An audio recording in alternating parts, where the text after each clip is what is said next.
Handog ng Radyo Pilipinas World Service ang programang Global na Tayo. Pag-uusapan, hihimayin, aalamin ang mga isyung pinag-uusapan ng bayan at dadalhin sa pandaigdigang plataforma. Global na Tayo, talakayang hindi lang pambansa, bagkus pang global community pa. Global na Tayo, dito sa Radyo Pilipinas World Service, ang online digital station ng Pilipino saan man sa mundo. Tara na, Global na Tayo! Muli po isang mapagpalang pagbati sa inyong lahat at welcome na naman po sa isa pag-edisyon ng programang Global na Tayo. Dito pa rin po sa inyong himpilang Radyo Pilipinas, Radyo. Yan, yung sinesenyasan kagad ako, mabilis si Step dyan pero yung pag-coordinate natin medyo natatagalan. Or Radyo Pilipinas World Service, ano po.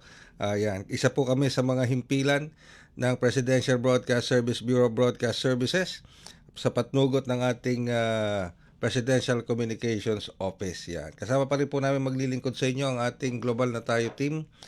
Mula po sa ating Master Control, si Susan Aizon, sa Wirecast, si Justin, and of course, ang ating po Executive Producer for today, si Stephanie Vicente. Kami po yung nasusubaybayan sa pamamagitan nating Facebook Broadcast Live. Sa inyo pong mga Facebook browser, type lamang Radyo Pilipinas World Service. Ngayon rin po sa ating YouTube channel. Sa ating pong YouTube channel, sa inyong mga YouTube browser, type lamang Radyo Pilipinas World Service. Ngayon rin po sa iba't ibang panig ng mundo, sa pamamagitan po yan ng ating shortwave broadcast. Sa tulong po yan ng ating mga pasilidad mula sa Voice of America sa Maytinang Tarlac. And of course, nasusubaybayan din po tayo sa pamamagitan ng ating real-time live audio streaming. I-download nyo naman po ang ating PBS radio app sa inyong mga cellphone, smartphone or sa iPhone. Okay?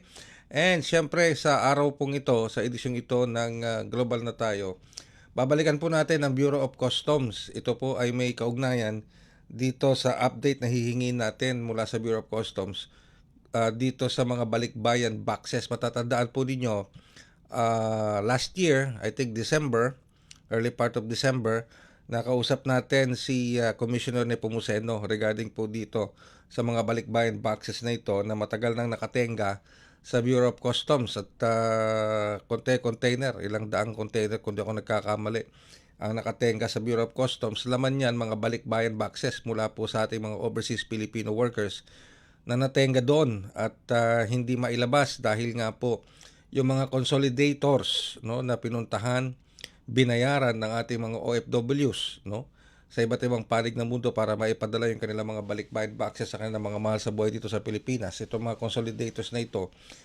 hindi nagbayad ng tamang taxes at hindi nagbigay ng mga tamang clearances para po makalabas ito sa Bureau of Customs. At syempre, kapag walang tamang proseso, walang tamang pagbabayad sa taxes at iba pang mga clearance fees, hindi ho talaga ito palalabasin ng Bureau of Customs. Ang problema po kasi ang nasisisi ay ang Bureau of Customs. Kasi pag nagtanong ang OFW doon sa consolidator, ang laging sinasabi ay naipit sa customs. Ang hindi sinasabi ng mga consolidators o ng mga cargo company o ng mga nagsasagawa ng mga pagpapadala ninyo ng inyong mga balikbayan boxes, hindi nila sinasabi sa inyo na kung ano yung mga pagkukulang nila at hindi nila nagawa para maipit sa customs. Ngayong araw na ito, susubukan po natin makakuha ng update mula sa Bureau of Customs. Ano na ba nangyari dito? Na-clear na ba lahat ito? Ilan nang nakuha? At higit sa lahat, may masasampahan ba ng kaso laban sa mga consolidators na ito? Meron bang mga blacklist o listahan na blacklisted na mga consolidators para po maipaalam naman natin sa ating mga OFWs na mag-ingat at piliing mabuti itong mga consolidators na ito o itong mga kumpanya or korporasyon o opisina kung ano man yan, kung nasa sa host country, na ingatan ninyo yung pagtatransact ninyo para hindi po kayo mabiktima nitong mga consolidators na ito. Sa atin pong pagbabalik yan ng ating programang Global na Tayo, kasama si Attorney Chris Bendijon, spokesperson ng Bureau of Customs. Magbabalik po kami makalipas ang ilang paalala. Hi, si Ding Dong Dantes po ito. Pahiram lang ako na 1 minuto mo. I know aware kang kailangan mong takpan ang ilong at bibig mo gamit ang dust mask kapag may pumutok na bulkan. Pero, paano kung wala kang mask? Ganito, kumuha ka ng basang panyo o bimpo para ma-filter ang nilalanghap mong hangin. Tapos, i-check mo rin syempre ang mga kasama mong bata at matanda kung may suot silang mask para safe rin sila sa ashfall. O tandaan mo lagi yan kasi #panatag ang may alam. Maging panatag Pilipinas. Mas pinadali na ang government transactions sa tulong ng eGovPH Super App. Pwedeng-pwede mo nang magawa ang lahat ng ito. I-download ang eGov app sa iyong smartphone o tablet mula sa App Store o Google Play Store. Pagkatapos, ilagay ang iyong mobile number at i-authenticate gamit ang one-time PIN o OTP para marehistro ang iyong account. Saka ilagay ang iyong mga pangunahing impormasyon at kumpletuhin ang facial recognition technology para sa verifikasyon ng iyong pagkakakilanlan. Para sa mas mabilis at mas maayos na serbisyong panggobyerno, gamitin na ang eGovPH Super App. Mga kababayan, si Ding Dong po ito. Alam niyo bang mataas ang tsansang magkasunog pagkatapos ng malakas na lindol? Kaya naman pagligtas ng bumalik sa loob ng bahay o building, i-check agad ang mga kawad ng kuryente. Kung may nakitang sira, patayin ka agad ang main switch. At ang pinaka-importante, i-report ito sa otoridad. Huwag mo nang i-DIY yan Naku, baka mas malaking problema pa ang sumabog. Tandaan, i-check ang sira, patayin ang main switch, i-report sa otoridad. #panatag ang may alam. Maging panatag Pilipinas. Kayo po ay patuloy na sumusubaybay sa programang Global na Tayo dito pa rin po sa Radyo Pilipinas World Service. Ako pa rin po yung lingkod, Ray Sampang. At sa puntong ito, nasa linya na po natin ang komunikasyon ng ating buting spokesperson ng Bureau of Customs, walang iba, kundi si Attorney Chris Bendijo. Magandang umaga po, Attorney Chris. Si Ray Sampang po ulit ito sa programang Global na Tayo. Hi Sir Ray, magandang umaga. Pagbati po mula kay Commissioner Riel at sa mga bumubuo po ng Bureau of Customs. Sir Ray, maraming salamat dun sa intro nyo kanina. Napaliwanag nyo na po yung talagang problema ng Bureau of Customs. Oo nga. Na talagang kami ang laging nasisisi. Yan na nga po I just wanted to clear that dun sa ating mga nakikinig at sumusubaybay sa ating programa na it's not the sole responsibility o hindi kasalanan ng customs sa totoo lang kung bakit natetega itong mga balikbayan boxes na ito na pinapadala ng ating mga OFWs. Pero as of now, Attorney Chris, meron pa ba? Anong update dyan sa mga balikbayan boxes na yan? Ilan na ba yung nakuha na ibalik sa ating mga pamilya ng mga OFWs? Tama yan Sir Ray, no? Unfortunately, meron pa rin pa po tayong backlog, no? Nasa mahigit 80 containers pa po ito, although pinapabilisan na po ito ni Commissioner Ariel Nepomuceno. In terms of yung mga ongoing delivery na po, no? Meron po tayong 30 ongoing delivery. So ito po ay across sa Cebu. Meron pong 21 ongoing delivery sa Cebu. Meron pong 3 sa MICP, 3 din po sa Subic, 2 sa Davao at 1 po sa Port of Manila. Total of 30 containers ongoing delivery na po ito, no? On top of that, meron po tayong 7 ongoing po yung sorting sa ating sorting centers. Meron po tayo sa Las Piñas, sa Tarlac, dito sa NCR. Meron din po tayo sa Cebu, no? Tapos yung initial na pong pagsistrip, ito pa lang po talaga yung pag-inventaryo. Meron pa po tayong backlog na 17. So, yan po ang kasalukuyang estado ng ating mga balikbayan boxes. But we are nearing 50% po doon sa ating na proseso na. So tayo po ay humihingi pa po ng kaunti pa pong pasensya at panahon para sa ating mga OFWs. So kaunting tiis na lang po, pasensya na po talaga, pero binibilisan na po talaga ng Bureau of Customs. And just to clarify this, Attorney Chris, itong mga balikbayan boxes na ito, the last time na nag-usap kami ni Commissioner Nepomuceno is mismong ang BOC ang magdadala at maghahatid nito sa mga pamilya ng OFWs. Tama po, no? Katuwang po yung ating logistics partner. Tayo po ay nabigyan ng pondo ng ating Pangulong Ferdinand Marcos Jr. upang gawin po itong mission na ito, no, para sa ating mga OFW. So door to door po ito, no? Wala na pong kinakailangang gawin ng ating mga consignees at pamilya ng ating mga OFW. Pero again po, naintindihan po namin, napakatagal na pong panahon ang kanilang naintay dito, ang na-delay. alam po namin yung iba pong mga pinadala dito baka po expired na, no? So Yes. tayo po ay humingi po ng kaunti pa pong panahon pero i-deliver po natin sa inyong mga pintuan ang inyong mga balikbayan boxes.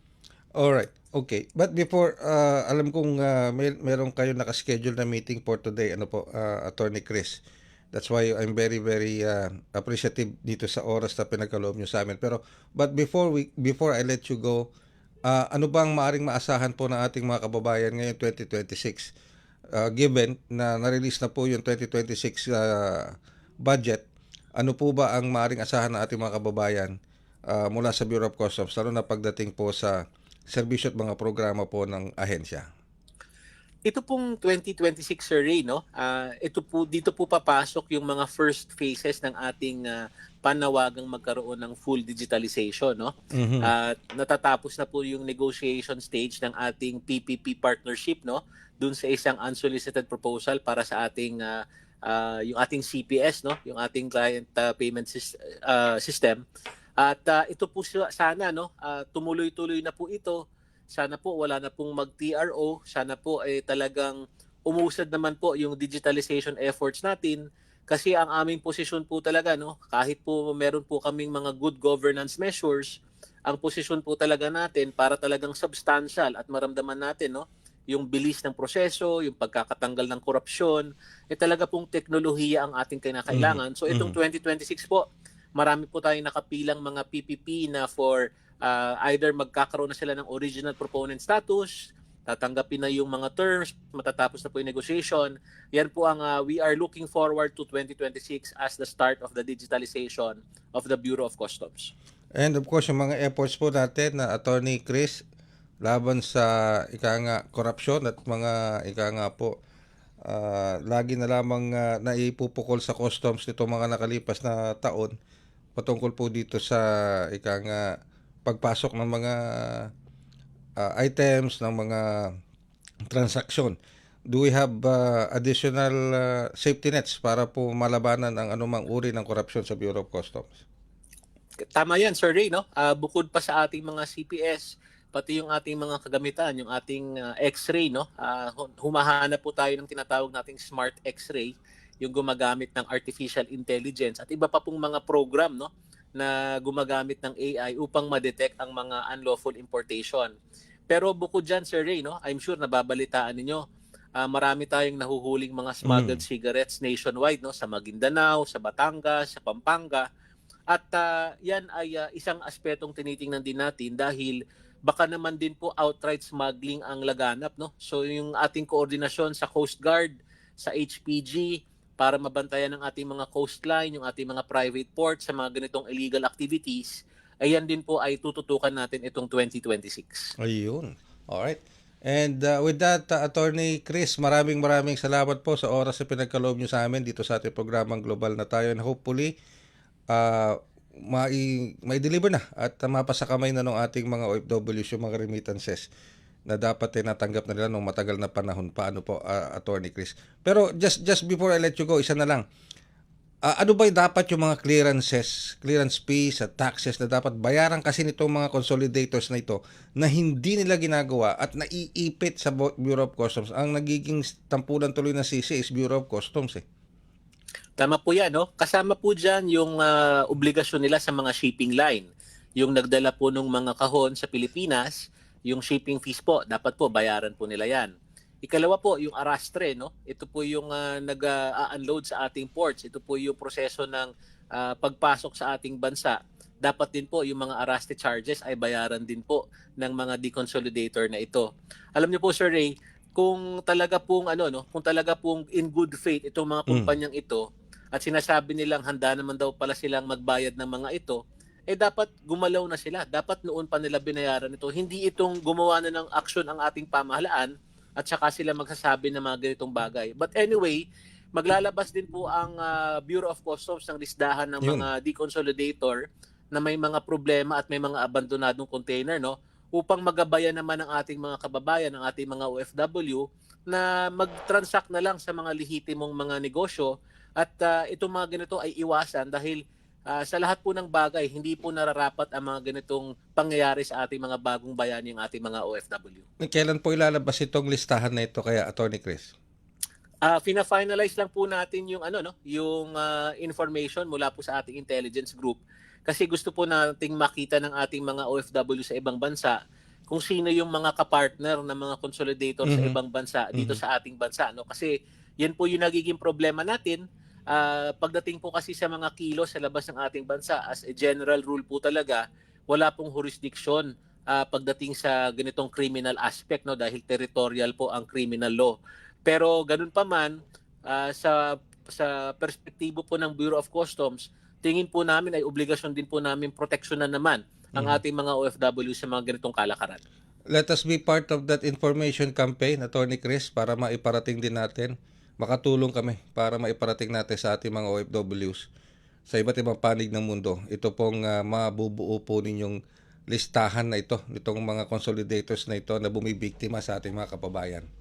Makakaasa po kayo, Sir Ray, papadala po natin yung listahan na ito sa inyong himpilan upang kayo din po, no, nagpapasalamat kami sa inyong programa dahil lagi kayong katuwang sa mga programa ng BOC, lalong-lalo na patungkol sa ating mga OFW. With that, Attorney Chris, maraming salamat po sa oras sa pinagkaloob nyo sa amin at more power po sa iyo at sa ating Bureau of Customs, and best regards kay Commissioner Nepomuceno.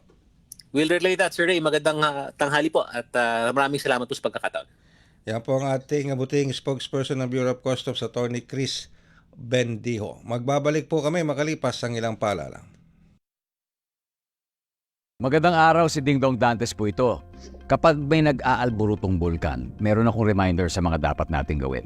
Tandaan lang ang MMG. M. Makinig sa payo ng mga otoridad. Huwag na magpapaniwala sa sabi-sabi. Lalo na sa fake news. M.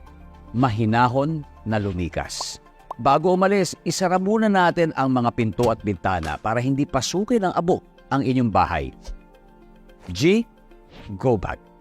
Make sure na may nakahandang emergency go bag na may lamang damit, gamot, pagkain, tubig, pera at face mask. Madali lang tandaan, hindi ba?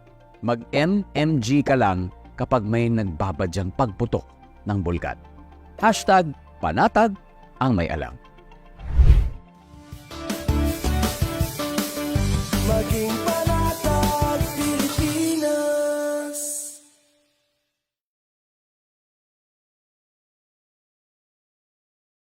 Programang Global na tayo. Ayan, at nagpapasalamat tayo kay Tony Chris Bendijo, ng Bureau of Customs. Medyo marami-rami pa yung mga containers na nasa iba't ibang mga pantalan ports natin na under the jurisdiction of Bureau of Customs.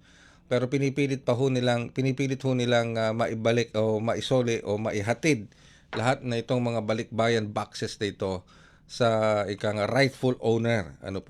Pero paalala lang doon sa ating mga OFWs na nakikinig ngayon at yung mga kababayan natin nakikinig dito sa loob ng bansa. Kung kayo ay recipient o kung kayo ay umaasa na meron kayong matatanggap na balikbayan box mula sa Bureau of Customs na pinadala ng inyong kamag-anak na matagal nyo nang hinihintay, be careful kasi yung ilang mga items dyan, may mga items dyan na perishable, sigurado yan. May magpapadala ng chocolate, may magpapadala ng canned goods, at kung ano-ano pa na baka kasi sa sobrang tagal nung pagkakatenga nung mga balikbayan boxes na yan sa mga container, baka expired na o nasira na. Okay? So mag-ingat po kayo i-check nyo mabuti yung mga delata kung expired na, at i-check nyo rin yung mga food items na iba, baka po expired na, kasi baka mamaya maka-apekto pa sa inyong kalusugan. Pero ginagawa po lahat ng magagawa ng Bureau of Customs together with their logistical partners na maihatid na po itong mga balikbayan boxes na ito sa mga concerned families ng mga OFWs o ng mga Pilipino galing sa ibang bansa, yung mga balikbayan boxes po nila. So, antabayan na natin, maglalabas daw po ng listahan, official list ng Bureau of Customs, kung saan mapapatunayan nilang hindi sumusunod sa mga tamang rules and guidelines yung mga consolidators. hinggil po dito sa pagbabayad ng tamang taxes, sa pag-undergo ng tamang clearances na nagiging sanhi para maipit ang inyong mga balikbayan boxes para hindi na po kayo mabiktimang muli. Samantala, sa iba pang balita at kaganapan na I think dapat ding malaman ng ating mga overseas Filipino workers o ng ating Filipino diaspora na nasa ibang bansa, maging ng ating mga kababayan dito. Alam nyo kasi napansin ko, nung ako'y namili ng bigas, nung isang araw, lalo na dun sa aking suki, abay napansin ko, walang imported rice. Oo, walang imported, puro local puro local na nakikita ko. Lumipat ako ng kabila, wala ring imported rice, puro local. Pero nag-decide na ang Department of Agriculture na i-resume itong tinatawag pong importation ng bigas mula sa ibang bansa, okay? Na ang tariff ay nakapako pa rin sa 15% na tariff. Ngayon, anong epekto nito sa ating local producers, sa ating mga lokal na magsasaka? Alright, kanina alam ko na interview ni Jerome ang Department of Agriculture. Ito naman, kukunin natin dito ang pananaw ng private stakeholders, at ng iba pa natin mga magsasaka, mga farmer organizations. Katulad na lamang ng isa sa pinakamalaking farmer agricultural organization sa Pilipinas, itong SINAG. Kasama po natin si Engineer. Yeah, magandang umaga sa lahat. Good morning po, President. So unang-una, ano po bang reaksyon ng SINAG dito po sa desisyon ng Department of Agriculture na mag-resume ng importation ng bigas sa ilalim pa rin ng 15% tariff? Anong maaaring maging epekto nito sa ating mga local farmers? Yeah, Manong Ray, so far yung decision na for 15% dapat tinaas na yun, no? Binalik sa 35% tariff yan kasi kung maalala natin nung binaba yung tarifa ng June 2024, inaano ng NEDA na yung presyo ng bigas is $610 per metric tons, no? Mm-hmm. So ngayon Manong Ray, ang bigas is $355 per metric tons, no? So almost 40% ang binaba ng international price yung per metric tons na pagtitingnan natin. Tapos at that time yung taripa 35%, no? Binaba ng 15%. So kung suma total, kung ibabase natin dun sa presyo ng world market price June 2024, no? Ngayon up to now, no, na $355 per metric tons na lang. Almost plus yung 15% tariff, almost 52% ang binaba ng bigas dapat.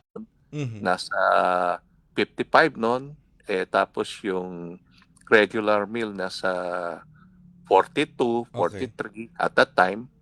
Ngayon lumalabas yung binaba ng imported rice, no? Around 8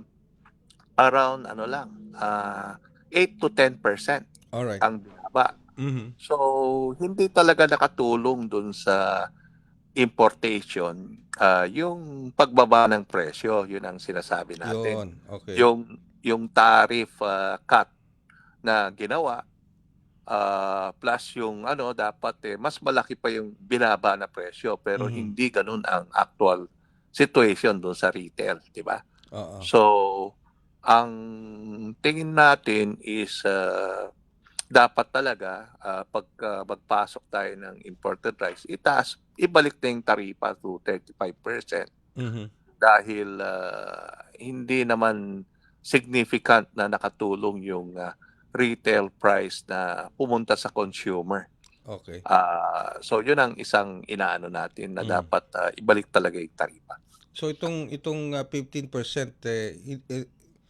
like yung stand nyo nung last year, hindi ito dapat nasa 30-35% ito.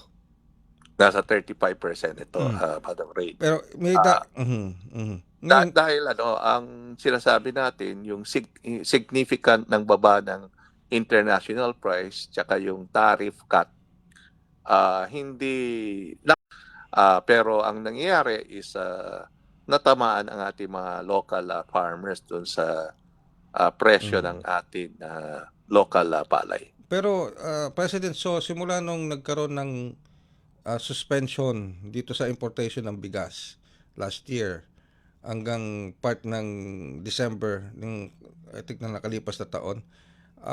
Kasi tulad ng nabanggit ko kanina, nag-ikot ako last week sa mga palengke, lalo na sa mga suki ko sa bigas. Wala akong makitang imported rice, puro local.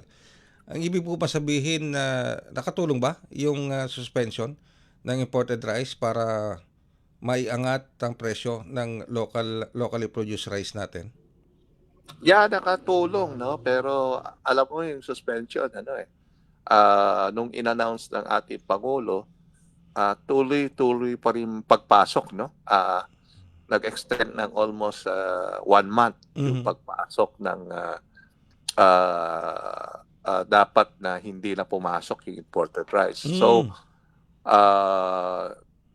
kaya ang inaano natin is ito is nakatulong talaga nung hininto yung pagpasok, pero yung timeline medyo nabawasan, no? Kasi dapat ano yan ang announcement is September, I think October na Na-implement.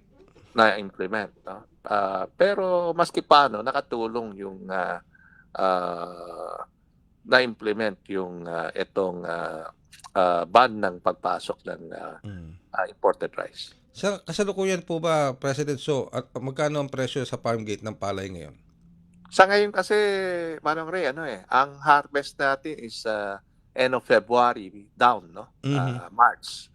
So, yun ang cycle ng ani. Ngayon may konting ani-ani pero hindi significant. So, hindi natin ma-judge yung price ngayon. Malalaman lang natin by end of February to March. Yung presyo ng palay. Kasi kung hindi tumaas yung taripa, no? And ang mangyayari niyan is yung traders sa miller ibabase pa rin yung import price. Hindi rin sila bibili ng mataas na presyo ng palay sa ating mga magsasaka. Okay. And ang problema dyan, ang budget ng NFA, historically, up to now, hindi rin sila makabili ng malaki. 2 to 3% lang ng total harvest natin. So, so dependent talaga sa mga local traders and miller yung presyo ng palay. Siyempre yung mga local traders and miller ibabase dun sa landed cost ng bigas. Alright, sabi ng Department of Agriculture through the Bureau of Plant Industry, nasa 500,000 metric tons ang i-allow na pumasok imported rice. And kung tatansyahin po natin, 60 days, I think, mga February yon na inaasahan darating dito. Nabanggit nyo po kanina, ang cycle ng harvest mag-start ng February. Tama po ba, President So? Yeah, ang stocks naman natin, no, maski walang imported, aabot tayo ng end of February, mga March, no? I think ang inaano lang ng itong pagpasok is para at least may buffer stock. So wala naman tayong problema doon. Pero ang inaano natin, dapat ibalik na yung taripa sa 35%. Ito is makakatulong dun sa buying price ng palay dito sa ating local farmers. Ayun, okay. Sige po. Well, anyway, how do you see, sa pagpasok ng taon nito, how do you see, President So, ang magiging performance ng ating agriculture sector, particular, ang production ng sektor ng palay? Yeah, kung makita natin, malaking budget ang pumunta sa agriculture. Pero ano pa rin kung paano ang translation dito sa ating mga magsasaka. Kasi yung mga magsasaka, sinasabi nila maski wala ng subsidy, importante mataas yung presyo ng palay. Mas directly makaka-benefit sila compare sa mga subsidy na ibibigay ng government, na in which kung hindi delay yung pagbigay, no, nawawala pa minsan. So ang mas gusto pa rin nila is mas mataas na presyo ng palay. Okay. With that, President So, maraming salamat po muli sa oras sa pinagkaloob niyo sa amin dito sa ating programa. Maraming salamat, Manong Ray. Magandang umaga po. Ang ating pong presidente ng SINAG, walang iba kundi si President Rosendo So. At sa pamamagitan po ng panayam na yan, tayo po ay magpipilid na ng isa pang edisyon ng programang Global na Tayo. Sana'y nakapagdulot kami ng mahalagang impormasyon sa inyo, sa ating mga kababayan dito sa loob ng ating bansa, maging sa ating mga overseas Filipino workers at Filipino diaspora sa iba't ibang bahagi ng mundo. Ano po yan? Okay. And siyempre, sa ating mga kababayan, ng mga magsasaka, we hope and pray na maging maganda ang pasok ng taong 2026 sa kabila po ng mga hamon at pagsubok sa ating agriculture sector, sapagkat nandyan pa rin ang mga banta ng kalamidad, bagyo, baha, ano po. At siyempre, yung iba pang hamon pagdating sa mga agricultural inputs na ginagamit ninyo sa inyong mga pagsasaka para makapag-produce ng palay. Napakahalaga po ng role ng ating agriculture sector, sapagkat yan po ang naglalagay ng pagkain sa ating hapagkainan. Kaya po nagtatrabaho ng maigi ang ating mga OFWs, nagsasakripisyo sa labas ng bansa para may maipadalang pera, remittance sa kanilang mga pamilya, para mayroong maihapag na disenteng pagkain sa lamesa ng kanilang pamilya. Ano po? Kaya sana po ay maging maayon, maganda, at ika nga po maging productive ang ating production ngayong taong ito ng 2026 sa ating agriculture sector. Hindi lang sa palay, kundi sa iba't iba pang mga agricultural products, maging sa ating fishery sector. Maraming salamat po sa ating mga nakaagapay sa ating Global na Tayo team, sa ating Master Control, si Miss Susan Aison, ang ating Wirecast Operator, si Justin, and of course ang ating Executive Producer, si Miss Stephanie Vicente. Ako naman po yung lingkod, Ray Sampang. Maraming salamat po, hanggang sa isa pang edisyon ng Global na Tayo. Handog ng Radyo Pilipinas World Service ang programang Global na Tayo. Pag-uusapan, hihimayin, aalamin ang mga isyung pinag-uusapan ng bayan at dadalhin sa pandaigdigang plataforma. Global na Tayo, talakayang hindi lang pambansa, bagkus pang global community pa. Global na Tayo, dito sa Radyo Pilipinas World Service, ang online digital station ng Pilipino saan man sa mundo. Tara na! Global na Tayo!